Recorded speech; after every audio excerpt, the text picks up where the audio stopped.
이 시간 우리에게 주시는 하나님의 말씀은 신약성경 요한복음 10장 14절로 18절의 말씀입니다.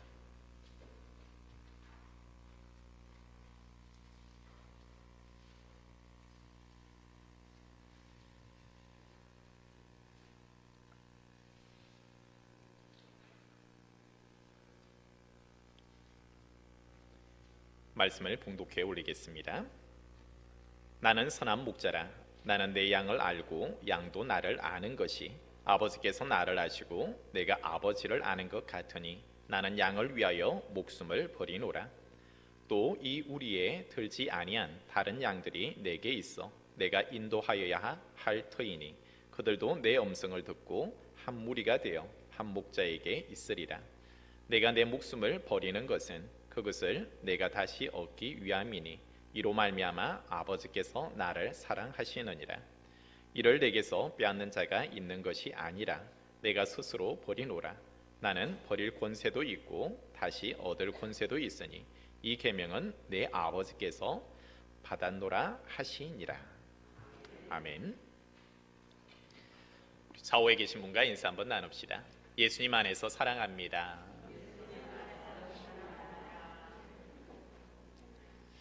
오늘은 본문 말씀을 중심으로 나의 선한 목자라는 제목으로 은혜를 나누고자 합니다.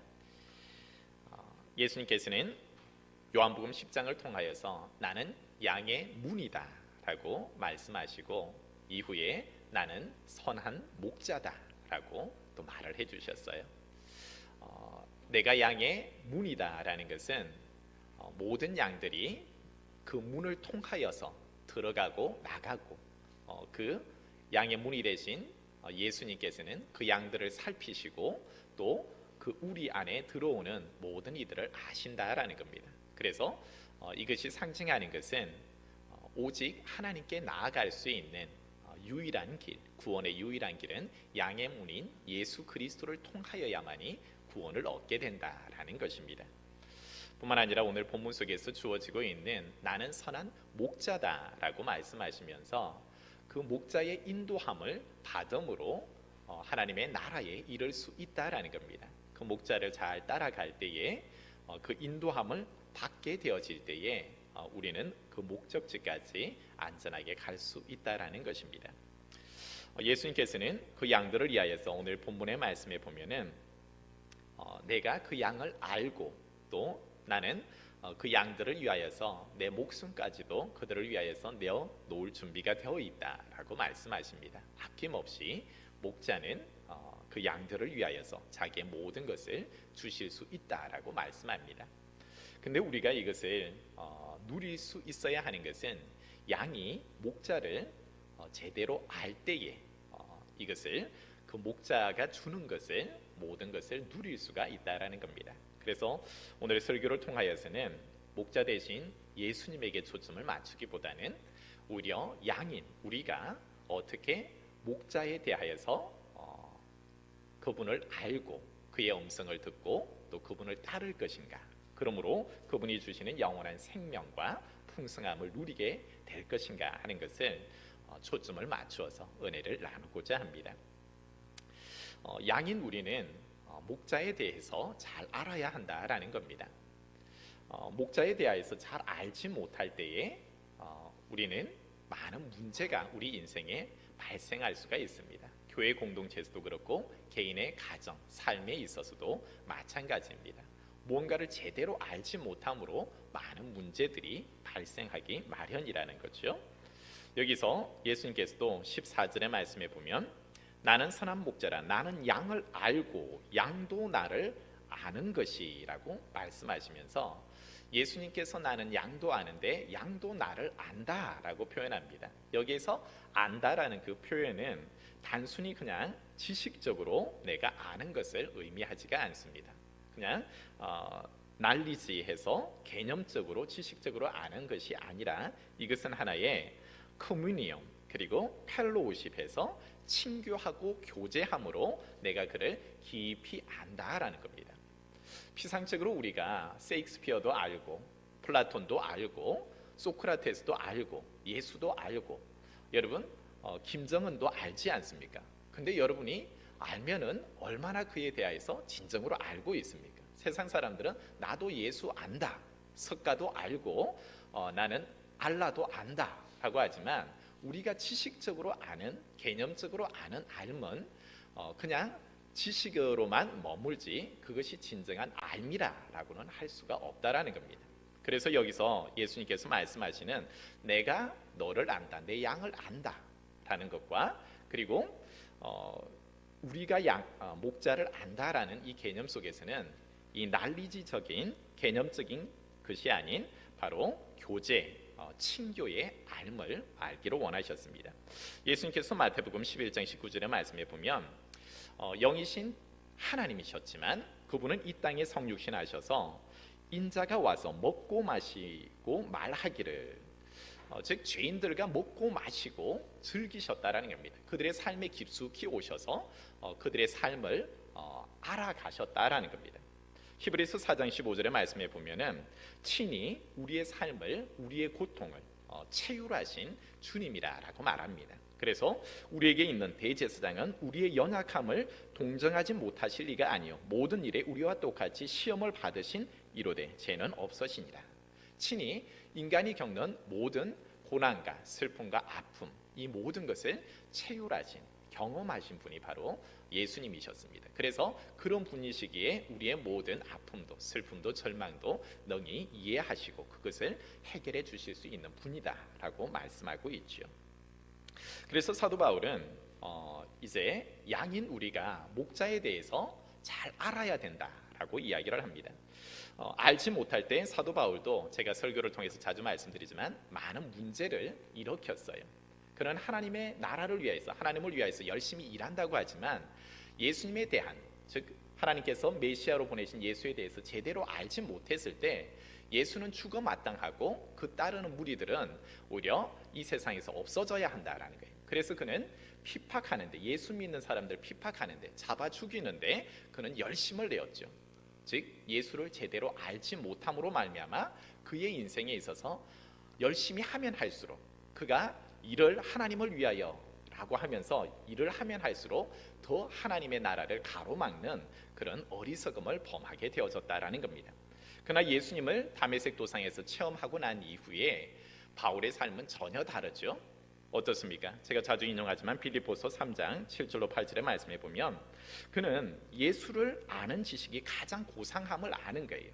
그래서 지금까지 그가 세상적으로 알았던 모든 가말리엘의 문화생으로서 그가 취득했던 것, 경험했던 것, 강연하고 가르쳤던 모든 것들이 헛된 것을 아는 거예요.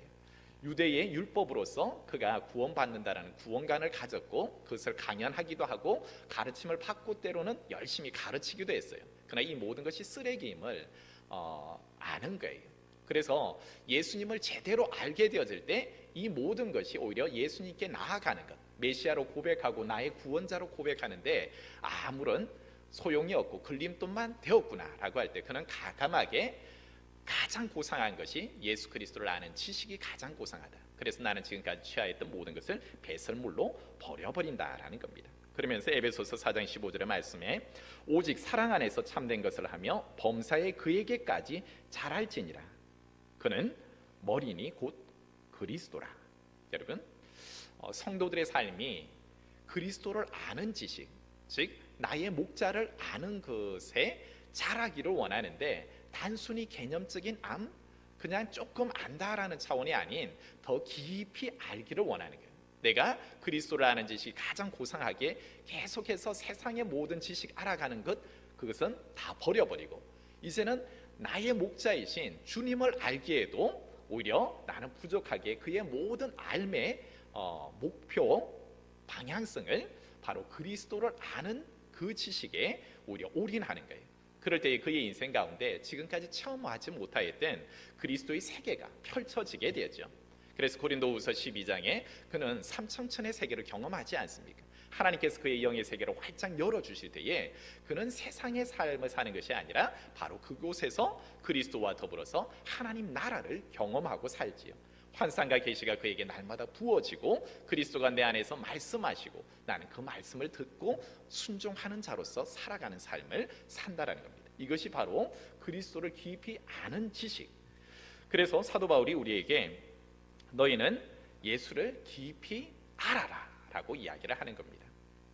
사랑하는 성도 여러분, 그러면 우리가 어떻게 예수 그리스도를 알아갈 수 있을까요? 알아야 된다는 것은 알겠는데 그러면 어떻게 우리가 예수 그리스도를 알아야 될까요? 여러분, 학생들이 배우려고 하면 어디로 갑니까? 어디로 가죠? 학생들이 배우려고 아침마다 가는 곳이 있죠? 학교로 갑니다.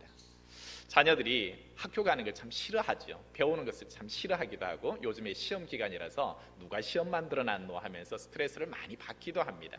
그런데 배워야만이 오히려 그 배움을 위해서는 학교에 가게 되어집니다. 마찬가지 성도가 그리스도를 알기 위해서 어디로 가야 되겠습니까? 네, 정답입니다.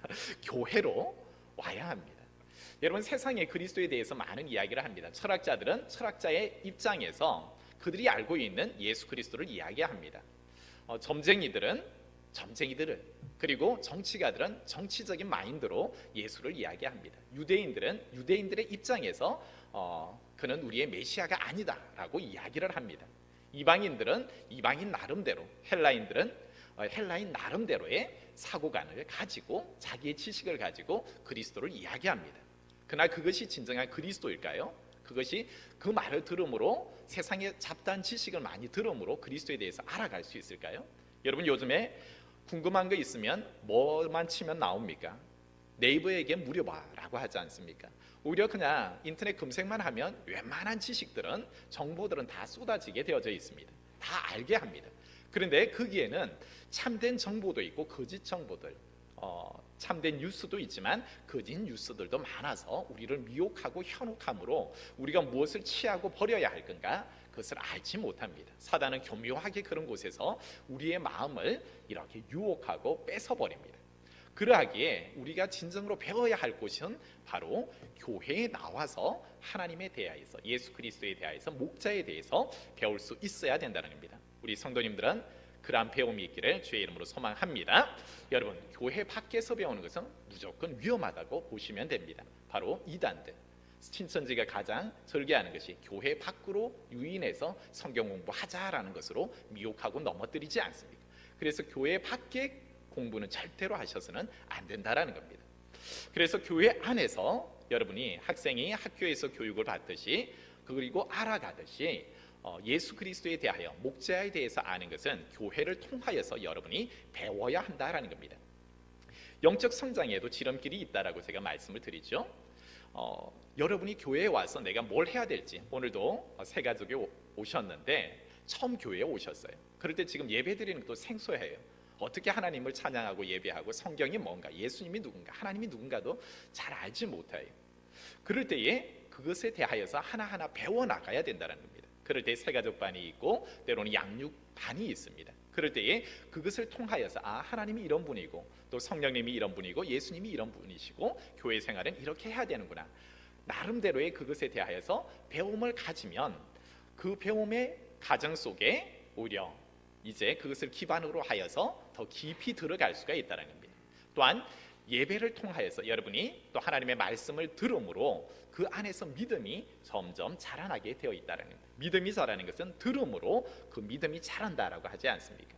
그래서 설교를 통하여서 그 말씀을 듣고 또 교육을 통해서 배움으로 여러분들이 영적 성장의 지름길로 나아갈 수가 있다는 겁니다. 이것을 무시해버리면 여러분이 스스로가 무언가를 찾아서 해야 된다, 선생님의 가르침이 없이 여러분 스스로 공부하려고 하면 자기가 먹고 싶은 것만 하고 편협적인 것만, 아주 부분적인 것만을 볼 수밖에 없습니다. 그러나 지도자의 가르침을 받는 이들은 균형적이고 포괄적인 것, 숲을 바라보기도 하고 나무를 바라보기도 하고 어떻게 해야 할 건가 가르침을 받을 수가 있습니다.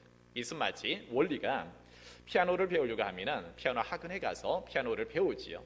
가장 기본적인 바이엘부터 시작해서 그 단계가 심화 단계로 들어갑니다. 그리고 나서는 어떻습니까?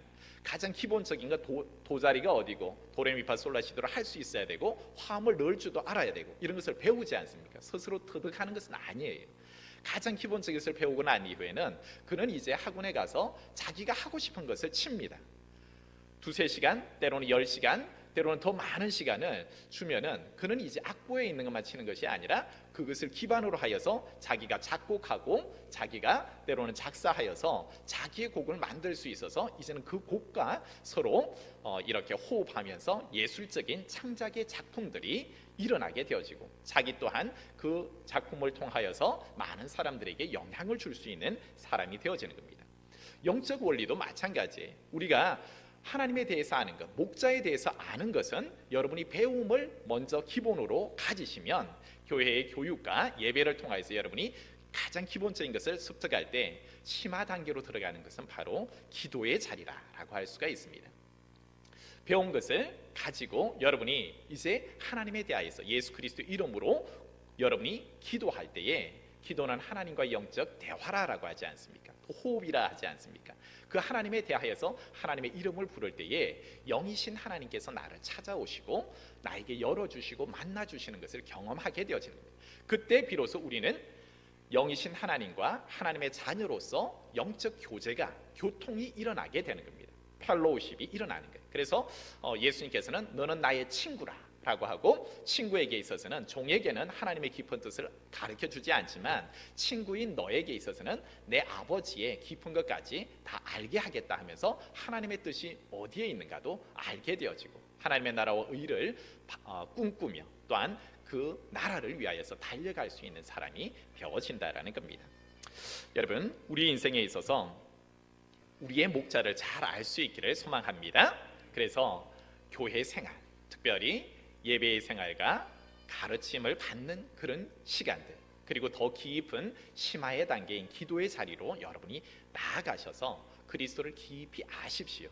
그럴 때 여러분이 깨닫게 되어지는 것이 무엇인가 할 때 나의 목자는 그냥 세상에서 단순히 아는 그 지식에 머무는 것이 아니라 정말로 나를 만나주시고 내 안에서 역사하시는 그리스도를 만나게 되는 거예요. 그래서 여러분의 입술로 고백할 수 있는 것이 무엇입니까? 바로 요한복음 10장 10절의 말씀입니다. 예수님께서 나의 목자가 되시고 그분을 통하여서 내가 영원한 생명을 얻는구나. 그리고 내가 날마다 일용할 양식을 먹고 그 꼴을 먹을 수 있는 것은 바로 그분을 통하여서 풍성함을 누리게 되는구나 라는 거예요. 예수를 깊이 알 때 다른 것을 바라보는 것 아니에요.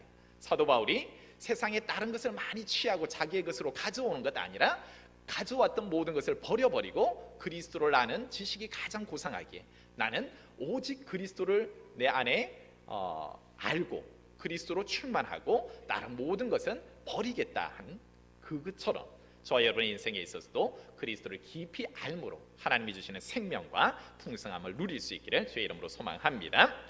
그리고 목자에 대하여서 양은 어떻게 또 나아가야 할까라고 할 때 이제 목자에 대해서 우리가 알았어요.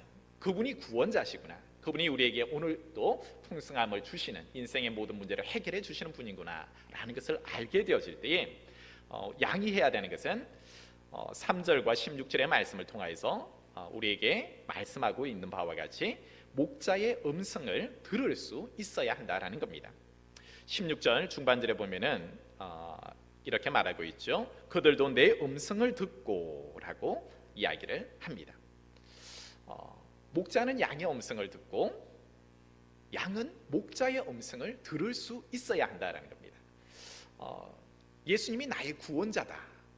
그분이 나에게 영생을 줄 수 있다라고 했을 때 이제 나는 신뢰하고 확신하면서 이제는 그의 말을 들을 수 있어야 한다라는 것인데 그런데 여기에서 듣는다라는 것은 단순히 이제 앞에서 우리가 안다라는 것을 난리지적으로 즉 지식적으로 아는 것이 아니라 펠로우십으로 안다라는 것처럼 여기에서 음성을 듣는다라는 것도 내가 그냥 귀로 청각적으로 그냥 듣는다라는 개념이 아닙니다. 목자의 음성을 듣는다라는 이 말 속에 있어서도 구약에 보면은 많은 이스라엘 백성들이 하나님이 보낸 선지자의 말을 들었습니다. 그렇지만 그 말을 흘려 듣는 거예요.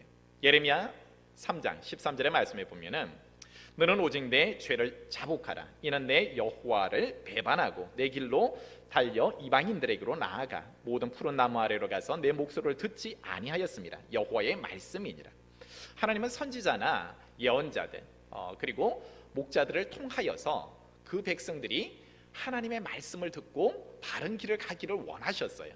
그런데 이스라엘 백성들은 그 경고의 음성을 거부해 버리는 거예요. 하나님의 말씀을 듣지 않고 그들이 가는 것은 이방인을 섬기는데 우상 숭배에 깊이 빠져버리는 거예요. 그래서 제가 자주 인용하는 예레미야 2장의 말씀에 보면은 어떻습니까? 바알 선지자들은 바알 선지자의 이름으로 예언을 하고 있어요. 율법사들은 하나님이 어디 있느냐 하나님을 알지도 못해요.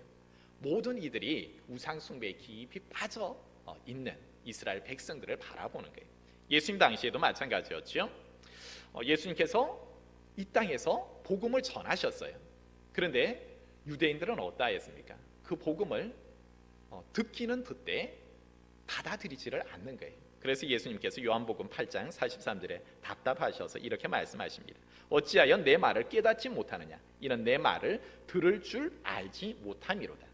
여러분, 목자의 음성을 듣는다라는 것은 단순히 그냥 내 귀에 들리는 것을 듣고 내가 판단하고 싶은 것, 내 죄의 본성을 가지고 그대로 듣고 내가 판단하고 취할 것은 취하고 버릴 것은 버리는 그런 개념이 아니에요. 목자의 음성을 제대로 듣지 못할 때 우리 인생은 불행한 인생이 될 수밖에 없습니다. 여러분, 그렇다고 하면 우리는 어떻게 목자의 음성을 들어야 하는가? 목자의 음성을 듣는다는 것이 어떤 의미인가라는 것을 이 시간 분명히 깨달아 알 수 있어야 한다는 겁니다. 여기에서 목자의 음성을 듣는다라는 것은 바로 목자에 대한 믿음을 가지고 그 믿음을 전제로 한 들음이라는 겁니다. 그 믿음이 전제한 들음이라는 것은 절대적으로 그분이 말씀하시는 것은 옳다라는 겁니다. 그분의 말씀에 전적으로 순종함을 의미하는 것입니다. 여러분, 하나님께서는 하나님의 말씀을 담아 주실 때에 제사장에게 그리고 선지자를 통하여서 하나님의 말씀을 담아 주셨죠. 그래서 제사장에게 하나님의 말씀을 전하여 주시면 제사장은 그 말씀을 백성들에게 선포합니다. 그리고 선지자도 하나님께서 그를 불러서 그 시대 백성에게 하나님의 말씀을 담아 주시죠. 그래서 항상 선지자들의 선포할 때 여호와의 말씀이 내게 임하여 가라사대, 내가 하는 말이 아니라 여호와께서 나에게 말씀을 담아 주셨고 여호와께서 지금 말씀하신다. 너희는 하나님의 말씀을 들으라 라고 할 때 그 백성은 선지자의 말을 하나님의 말씀으로 받습니다. 그럴 때에 지금 목자의 음성을 듣는다라는 것은 오늘날 교회를 통하여서도 하나님은 목사를 목자로 세우시고 선포되어지는 말씀, 그 말씀을 곧 하나님의 말씀을 담아주시는 겁니다. 그 말씀에 대하여서 우리는 어떻게 반응하느냐라는 것입니다. 예수님께서 말씀을 주실 때도 그 백성이 길을 닫아버릴 때 그 말씀을 제대로 결실하지를 못하였습니다. 왜 결실하지 못합니까? 믿음이 없기 때문에, 그냥 자기의 죄성을 가지고 여전히 자기가 판단하기 때문에 마음이 상해 있으면 저 하는 말이 거짓말이다 라고 판단해버리면 그냥 흘려듣죠. 어떻게 또 논쟁할 수 있을까? 논쟁거리를 찾는데 오히려 자기 에너지들을 다 써버립니다. 예수님을 반대로 예수님께서 똑같은 말씀을 하시는데 그 무리 중에는 예수님의 말씀을 믿음으로 받는 사람이 있죠. 오히려 그 말씀이 내게 이루어지기를 원합니다 하고 아멘으로 화답해버리는 사람이 있습니다. 바로 그런 들음이 필요하다라는 겁니다. 목자의 음성을 듣는다라는 것은 나의 목자에 대해서 충분히 알고 내가 깊이 알았다.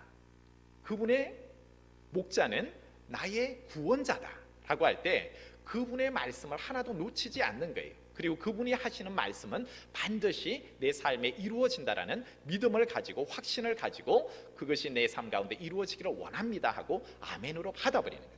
그럴 때 놀라운 역사들이 일어납니다. 성경에 뭐라고 기록하고 있습니까?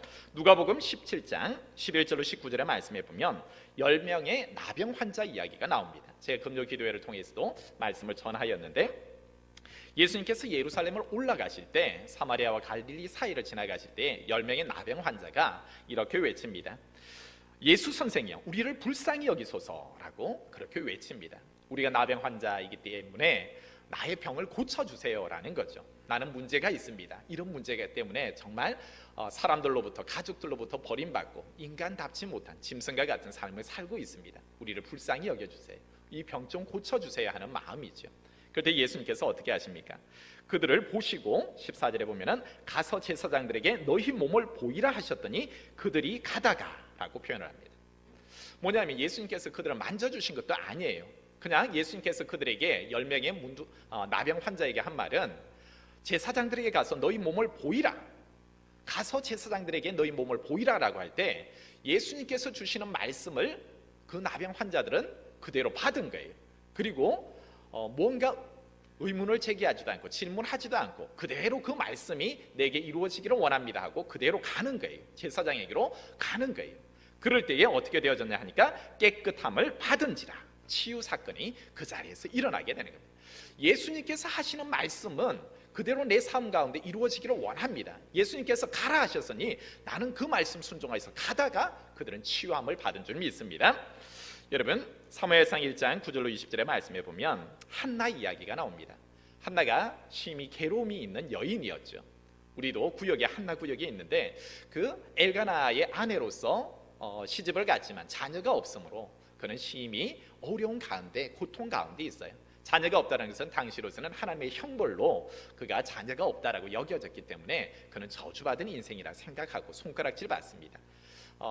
엘가나의 다른 아내인 보닌나에게 있어서도 날마다 괴롭힘을 당하여서 그의 고통이 점점 심하여 갔죠.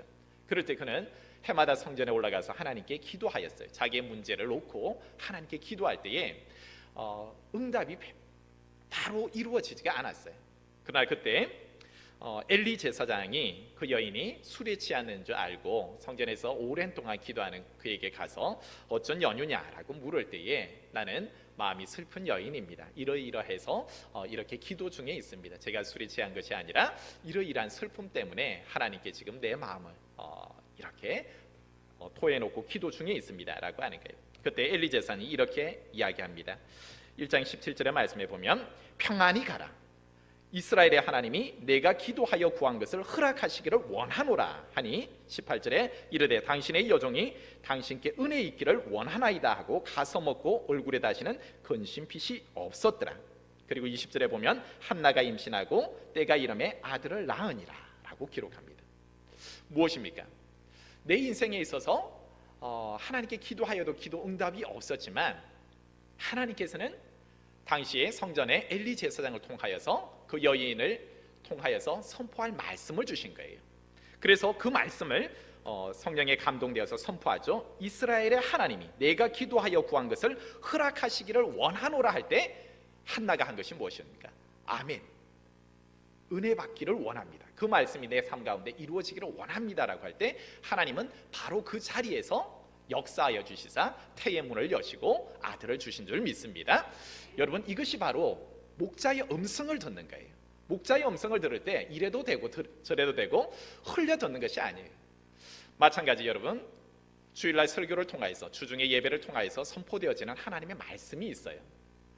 우리가 하나님의 음성을 어떻게 듣는가? 여러분이 하늘에서 하나님의 음성을 이렇게 들을 수도 있겠지만 그런 것은 요즘에 잘 일어나지 않습니다. 대신에 하나님은 교회의 지도자, 목사를 통하여서 선포되어지는 말씀 속에서 오늘날 하나님은 말씀하시는 줄 믿습니다. 그럴 때에 주일 설교 그리고 주중의 설교 여러분이 그 말씀을 들을 때 여러분의 자세가 어떠해야 하는가?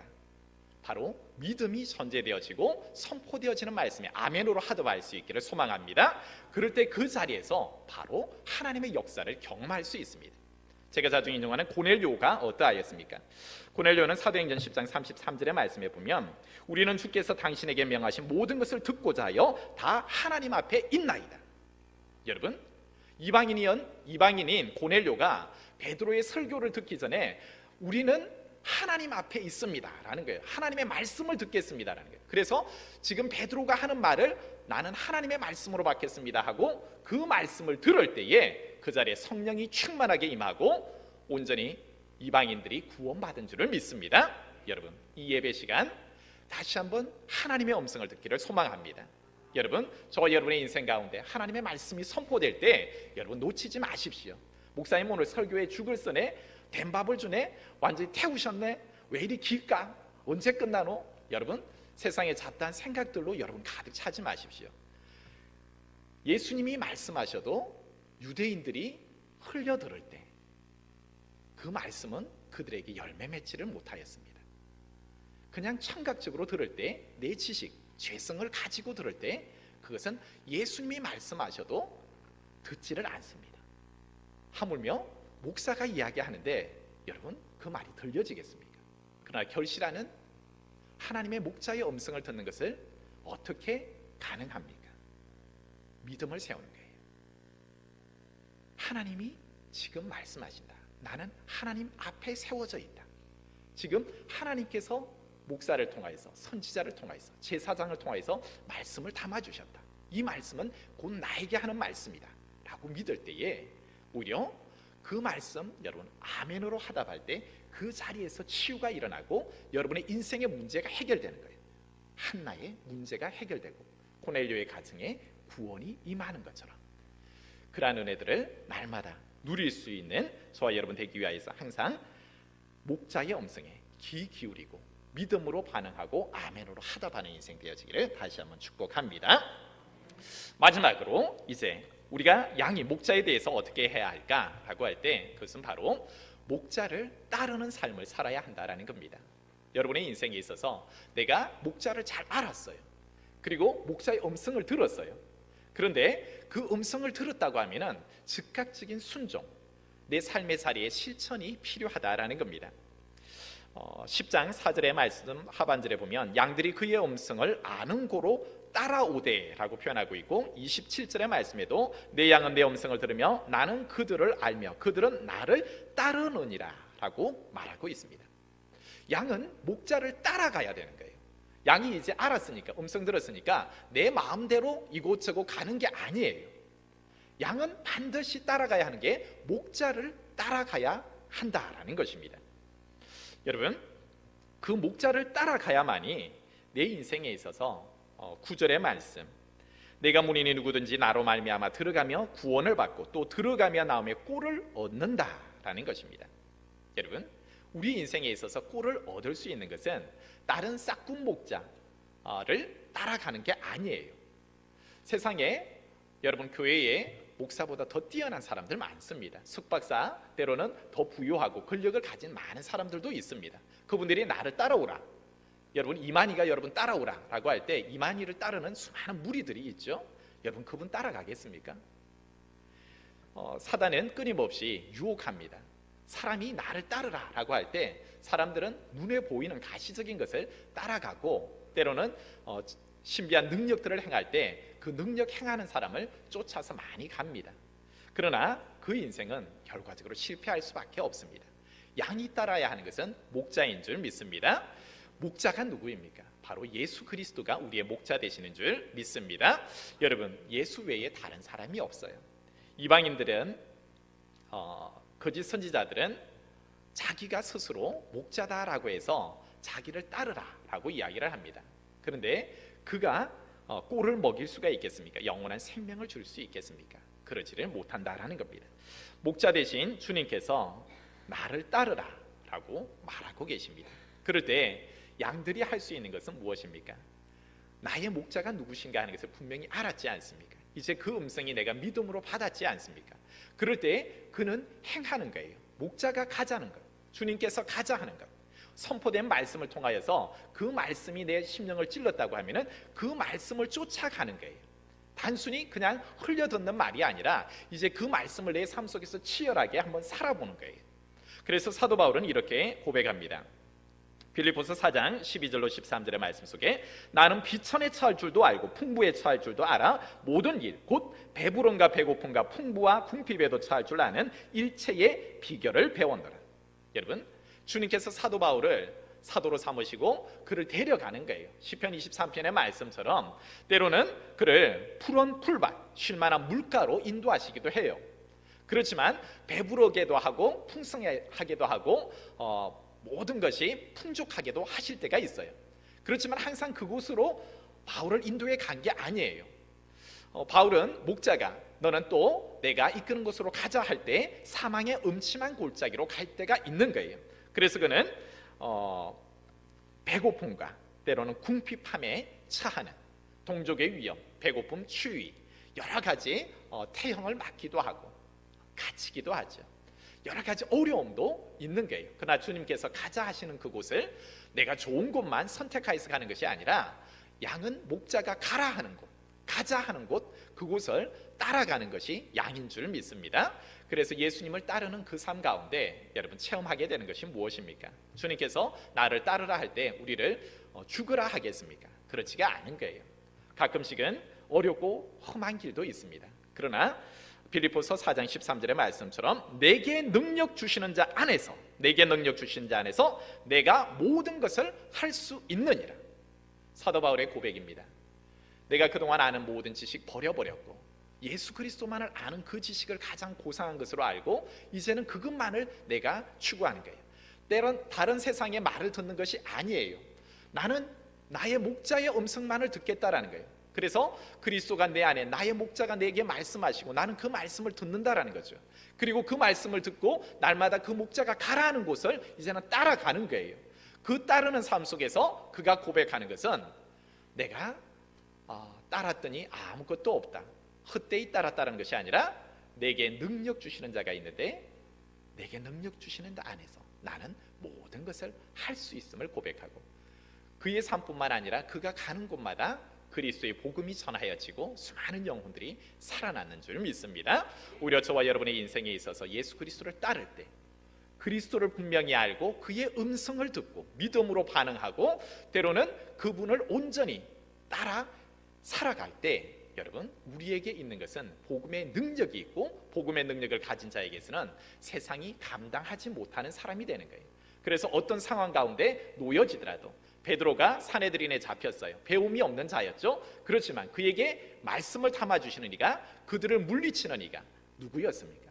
오히려 성령께서 담아주시는 말씀을 전할 때에 내가 사람에게 좋게 하랴, 하나님에게 좋게 하랴, 나는 오로지 내게 말씀을 담아주시고 나를 부르신 그 하나님의 말씀을 듣겠노라 할 때 사내들인의 공회원들도 그를 붙잡지도 못하는 거예요. 죽이지도 못하는 거예요. 그런 능력 있는 삶을 산다는 겁니다. 말씀을 마무리합니다. 사랑하는 성도 여러분, 예수 그리스도는 나의 목자 되시는 줄 믿습니다. 나의 목자에 대해서 여러분 더 깊이 알아가 보십시오. 그분은 우리에게 영원한 생명을 주시는 나의 구원자입니다. 그렇다고 하면 그분의 음성을 들으십시오. 그분이 주시는 음성은 믿음으로 받으십시오. 불가능한 것을 여러분 먼저 생각하지 마십시오. 그분이 내게 말씀하신다면 지금까지 열리지 않았던 것도 열릴 줄 믿습니다. 오히려 그분의 음성에 아멘으로 하답할 때에 내 인생의 모든 문제는 열려집니다. 그리고 그분이 주시는 음성에 따라서 이제 그분이 나를 인도하는 대로 따라가 보십시오. 그럴 때 우리는 능력 있는 삶을 삽니다. 나는 세상에 미약한 존재같이 세워지지만 사도 바울이 얼마나 볼품이 없었습니까? 머리는 벗어졌죠. 간질을 하죠. 코는 매부리 코죠.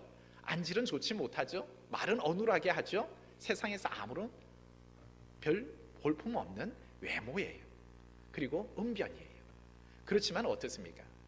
그와 하나님이 함께 하시니까 능력 있는 삶, 오히려 죽은 자를 살리기도 하고 그 선포되어지는 말씀 속에 수많은 영혼들이 살아나기도 한다라는 겁니다.